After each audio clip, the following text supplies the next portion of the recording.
Lord মেগলে 1828 খ্ৰীষ্টাব্দত 28 ডিচেম্বৰ দিনা এটা টোকা লিখি পঠাইছিল ব্ৰিটিছ দৰবাৰলৈ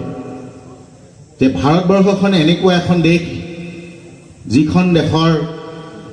মানুহে কেতিয়াও বেয়া কাম কৰা নাই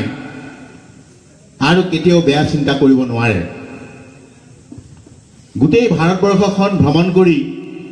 মই এনে এটা শিক্ষানীতি ইয়াত প্ৰচলন কৰিছোঁ যি শিক্ষাৰে শিক্ষিত হ'লে সমগ্ৰ ভাৰতবাসীয়ে কেৱল ব্ৰিটিছৰহে বন্দনা কৰিব, কেৱল ব্ৰিটিছৰহে বন্দনা কৰিব। আৰু সেই শিক্ষাৰে আমি শিক্ষিত হৈ আজি কেইবাটাও প্ৰজন্ম আমি জীয়াই আছোঁ। আমাৰ দেশখন কি? আমাৰ দেশখন 1492 খ্ৰীষ্টাব্দত আমেৰিকা কলম্বাছে আৱিষ্কাৰ কৰিছিলে। আমেৰিকাখন তেতিয়ালৈকে অস্তিত্ববিহীন এখন দেশ। তাত মানুহ আছে নে নাই, তাৰ সভ্যতা সংস্কৃতিৰ কথা কোনেও নাজানে। 1492 অসমত কি হৈছিলে? 1492 আমাৰ অসমত গুৰুজনাই গাঁৱে গাঁৱে নামঘৰ পাতি নৱ বৈষ্ণৱ ধৰ্ম প্ৰচাৰ কৰি ফুৰিছিল। আমি সেইখন দেশৰ মানুহ। এইখন দেশৰ কামৰূপৰ এজন ৰজা আছিলে, নাম ভগদত্ত। ভগদত্ত ৰজাই মহাভাৰতত যুদ্ধ কৰিছিলে কৌৰৱৰ পক্ষত। কাৰণ ভগদত্তৰ জীয়েক ভানুমতীক দুৰ্যোধনে বিয়া কৰাইছিল। আৰু এইজন বীৰক হত্যা কৰিবৰ কাৰণে মহাভাৰতত স্বয়ং ভগৱান শ্ৰীকৃষ্ণই মন্ত্ৰণা দিব লাগিছিল। ভগৱান শ্ৰীকৃষ্ণই মন্ত্ৰণা দি হত্যা কৰা মানুহজন কামৰূপৰ ৰজা আছিল, ৰজা ভগদত্ত। সেইখন দেশৰে আমি মানুহ। আজি আমি শিক্ষানীতিৰ কথা পাতিছোঁ। এই শিক্ষানীতিত এইবোৰ কথা এতিয়ালৈকে আমাৰ পাঠ্যপুথিত নাই। যিখন দেশৰ, যিখন সমাজৰ, যিখিনি মানুহৰ স্ব অভিমান শিক্ষা ব্যৱস্থাটোৱে যদি দিব নোৱাৰে, তেতিয়াহ'লে সেই মানুহজনে বুজি নাপাব সেই মানুহজনৰ গুৰুত্ব সমাজখনত কিমান, তেওঁলোকৰ উপৰিপুৰুষ, তেওঁলোকৰ পিতামহসকলে সমাজখনত অৱদান দি থৈ গৈছে কিমান। এই কথাবোৰৰ লগতে কি শিক্ষাৰে শিক্ষিত কৰিলে আমাৰ মানুহবোৰ নিজৰ ভৰিৰ ওপৰত নিজে থিয় দি থাকিব পাৰিব, এই শিক্ষা আমাক লাগে। আজি যদি চাওঁ, তাত্ত্বিক কথা মই ক'ব খোজা নাই। ইতিমধ্যে তাত্ত্বিক কথাখিনি তিনিওজন আৰু লগতে পাৰ্থপ্ৰতি বুঢ়া ডাঙৰীয়াও অৱগত কৰিছে। মই কেইটামান সামাজিক কথা ক'ব খুজিছোঁ যে আমাৰ যিসকল এতিয়া post graduate, MA, MSc, MCom যিসকলে পাছ কৰি আহে, তেওঁলোকক যদি আপুনি সোধে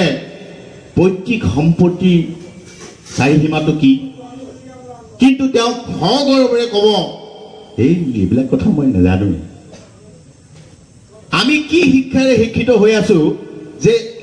মোৰ পৈতৃক সম্পত্তি চাৰিসীমাটোৰ কথা আমি আজিলৈকে গম নাপাওঁ। এনেকুৱা এটা শিক্ষা লাগে যি শিক্ষাৰে শিক্ষিত হ'লে আমাৰ ৰিচোৰ্চ মেনেজমেণ্ট হ'ব। আমাৰ অসমখনত থকা বা আমাৰ ভাৰতবৰ্ষৰ বিভিন্ন ৰাজ্যসমূহত থকা এই ৰিচোৰ্চবিলাক মেনেজমেণ্ট কৰিবলৈ আমাৰ মেনেজমেণ্ট কৰা যিটো শিক্ষা, এই শিক্ষা আমাক লাগিব। চীন দেশৰ কথা কৈছে। চীন দেশৰ যিজন ভাইচ চেঞ্চেলাৰ, তাক ভাইচ প্ৰেচিডেণ্ট বুলি কয়। মই বিদেশী ভাষা নাজানে বুলি গম পাওঁ, কিন্তু ইমানো নাজানে সেই কথাটো গৈহে গম পাওঁ। য়েছ মানে কি, ন' মানে কি ভাইচ চেঞ্চেলাৰ নাজানে। য়েছ মানে কি নাজানে, ন' মানে কি নাজানে। অথচ সেইখন দেশ আজি ভাৰতবৰ্ষ তুলনাত, বিশ্বৰ তুলনাত সেইখন দেশ সৰ্ববৃহৎ আৰু সৰ্বশ্ৰেষ্ঠ, কিন্তু বিদেশী ভাষা নাজানে। আজিৰ শিক্ষানীতিত এনে শিক্ষা লাগে আমাক, যি শিক্ষাৰে শিক্ষিত হ'লে টেকন'লজি, বিজ্ঞান প্ৰযুক্তি আমাৰ ঘৰে ঘৰে থাকিব লাগে। আজি যিবোৰ আমাৰ ITI কলেজ আছে, ইনষ্টিটিউট আছে, ITI, তাত যিটো শিক্ষা প্ৰচলন কৰা হৈছে, 1930 চনৰ এটা শিক্ষা ডিজেল মেকানিজিম আপোনালোকে নিজে এবাৰ ভাবকচোন ডিজেল মেকানিজিম আজি ডিজেল গাড়ীখন বুটামটো টিপি দিলে চিচাখন নামে চিচাখন উঠে বিভিন্ন ধৰণৰ আদব কায়দা হয় সেই একেই ইঞ্জিন ITIত আমি কি পঢ়াই আছো আমাৰ এই ইনষ্টিটিউটবিলাক টেকনলজি কলেজ হৈ নতুন শিক্ষা নীতিৰ আওতাত এনেকুৱা এটা হ'ব লাগে যাতে সেই শিক্ষা গ্ৰহণ কৰাৰ পিছত তেওঁ ওলাই আহি এজন পাৰফেক্ট যিটো স্কিল যিটো পৰিণত এই পৰিণতটো তেওঁ পৰিস্ফুট কৰি তুলি তেওঁ সেই কাম কৰিব পাৰিব লাগে গতিকে এই ধৰণৰ চিন্তা চৰ্চা আমাৰ নতুন শিক্ষা নীতিয়ে কৰিব লাগিব আৰু আজিলৈকে আমি নেদেখিলোঁ আমাৰ ইয়াত যিবিলাক ৰিচোৰ্চ আছে চাহপাত কেনেকৈ বনায় চাহ গছ কেনেকৈ হয় কয়লা কেনেকৈ খান্দে তেল কেনেকৈ হয় অথচ তেল খাতটো আমাৰ বাৰী চুকতে ড্ৰিলিং কৰি পেলাই তেল দৈনিক ওলাই গৈ আছে আমি কিন্তু সেই টেকনলজিৰ কথা আজিলৈকে নিশিকিলোঁ বা আমাৰ পাঠ্যপুথি অন্তৰ্ভুক্ত আজিলৈকে নহ'ল এই কথাবোৰ আমাৰ নতুন শিক্ষা নীতিত অন্তৰ্ভুক্ত আমাৰ শিক্ষাবিদসকলে কৰিব লাগিব যি শিক্ষাৰে শিক্ষিত হ'লে ইয়াত থকা যিবোৰ উদ্যোগ বাণিজ্য ব্যৱসায় কৃষি অন্যান্য যিবিলাক আমাৰ কম্পজিট ফাৰ্ম টেকনলজি এই কথাবোৰৰ লগত আমাৰ শিক্ষাটো জড়িত হৈ থাকিব লাগিব তেতিয়াহে এই শিক্ষাৰ লগত জড়িত হৈ থাকিলে উচ্চ শিক্ষাৰে প্ৰতি বা শিক্ষা নীতিৰ প্ৰতি বা শিক্ষা ব্যৱস্থাৰ প্ৰতি আমাৰ ছাত্ৰ ছাত্ৰীসকলৰ আগ্ৰহ বৃদ্ধি পাব বা কেতিয়াবা শিক্ষা অনুষ্ঠানসমূহে কলঘৰটোলৈ এক্সকাৰ্ছন লৈ যাব পাৰোঁ নেকি আমি বা ড্ৰিলিং ছাইটটোত ONGC ড্ৰিলিং য'ত হৈ আছে তাত নি আমাৰ ছাত্ৰ ছাত্ৰীসকলক কেনেবাকৈ দেখুৱাব পাৰোঁ নেকি তেওঁলোকৰ অলপ মনস্তত্ব সলনি হ'ব পাৰে নেকি এই ধৰণৰ কথাবোৰ নতুন শিক্ষা নীতিৰ আওতাত থাকিলেহে আমি এটা নতুন মানদণ্ড শিক্ষা ব্যৱস্থালৈ আনিব পাৰিম নহ'লে এই যিটো গতানুগতিক শিক্ষাৰ লগে লগে আমাৰ যিটো অনীহা এই অনীহাটো দিনক দিনে বৃদ্ধি পাই গৈ আছে শিক্ষক সমাজৰো এটা দায়িত্ব আছে আজি যিসকল আমাৰ চৰকাৰী শিক্ষা অনুষ্ঠান আছে অনীহা ভাৱ হৈছে অভিভাৱকসকলৰ কিয় শিক্ষকসকলেও এবাৰ নিজকে সুধিব লাগে যে মোৰ এনে কি গুণ আছে যি গুণৰ প্ৰতি আকৰ্ষিত হৈ অভিভাৱক বা অভিভাৱিকাগৰাকীয়ে মোক ছাত্ৰজন গতাই দিব তেওঁৰ ল'ৰা ছোৱালী গতাই দিব এই গোটেই কথাবোৰ সন্নিৱিষ্ট কৰি যিদিনা আমি আমাৰ সমাজ ব্যৱস্থাটোৰ লগত শিক্ষা ব্যৱস্থাটোৰ ওতঃপ্ৰোত অংগাংগী কৰি তুলিব নোৱাৰিম সেইদিনালৈকে শিক্ষা ব্যৱস্থাটো এনেকেই চলি থাকিব এই যে চইচ বেছড এডুকেশ্যন চিষ্টেম মানে কি CPCS কিনো কুচিয়া মৰা মানুহ এজন কুচিয়া কালি লৈ পেলাই এনেকৈ মাৰি কুচিয়া এটা ধৰি আনিছে আমি কুচিয়া গাত চিনি নাপাওঁ বহুত মানুহে চিনি নাপায় এইটো কি শিক্ষা সেই শিক্ষাটো এই চইচ বেছড এডুকেশ্যনৰ মাজত অন্তৰ্ভুক্ত হ'ব পাৰে কিন্তু মই এই কথা ক'ব খোজা নাই কেৱল সেই কুচিয়া কলি মাৰি সেই শিক্ষাটোৱে দিব কিন্তু কেনেকৈ তাৰ উৎপাদন বৃদ্ধি কৰিব পাৰি সেই উৎপাদন বৃদ্ধি কৰি কেনেকৈ মাৰ্কেট ল'ব পাৰি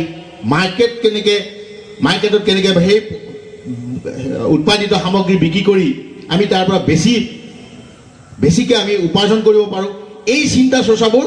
আমাৰ এই শিক্ষা নীতিত থাকিব লাগিব কোনদিনা কেতিয়া নৈত মাছ উজায়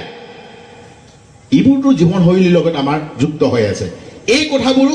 আমি চইচ বেছড এডুকেশ্যন চিষ্টেমৰ লগত অন্তৰ্ভুক্ত কৰি তুলিব লাগিব আজি আটাইতকৈ গুৰুত্বপূৰ্ণ এটা ছাবজেক্ট সেইটো কিন্তু ভাৰতবৰ্ষত এতিয়াও আৰম্ভ হোৱা নাই ইণ্টিগ্ৰেটেড চাৰ্কিট ডিজাইন এই যে আজিকালি চবৰে টেকনলজি ইমান ওপৰলৈ গুচি গৈছে তাৰ বেছটো কি integrated circuit design and electronics এই বিষয়টো কিন্তু আমাৰ ইয়াত আৰম্ভ হোৱা নাই বেলেগ কাণ্ট্ৰিত এই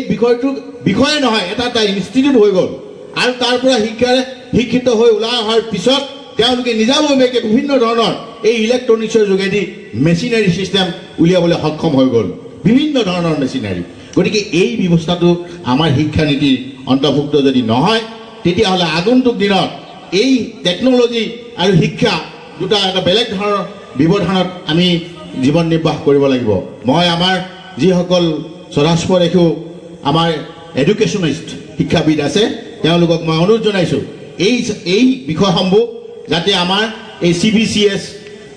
চইচ বেছ এডুকেশ্যন ছিষ্টেমৰ লগত অন্তৰ্ভুক্ত হৈ আমাৰ নতুন প্ৰজন্মটোক এটা মাত্ৰাধিক শিক্ষা প্ৰদান কৰি ই সমাজৰ কাৰণে দেশৰ কাৰণে আৰু অঞ্চলটোৰ কাৰণে যাতে সম্পদ হ'ব পাৰে শিক্ষিত হোৱাৰ পিছত যাতে সম্পদ হ'ব পাৰে डर कोई स्मॉल मीडियम लार्ज या एक्सेल का मोहताज नहीं है गला सबका सूखता है सबका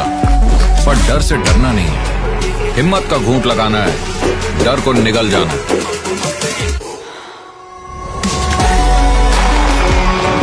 छोटा घूंट बड़ा घूंट डजंट मैटर ब्रो तू बस हिम्मत का घूंट लगा और डर को निगल जा और दुनिया को दिखा तू किस मिट्टी का बना हुआ है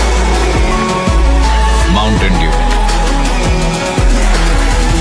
डर के आगे जीत है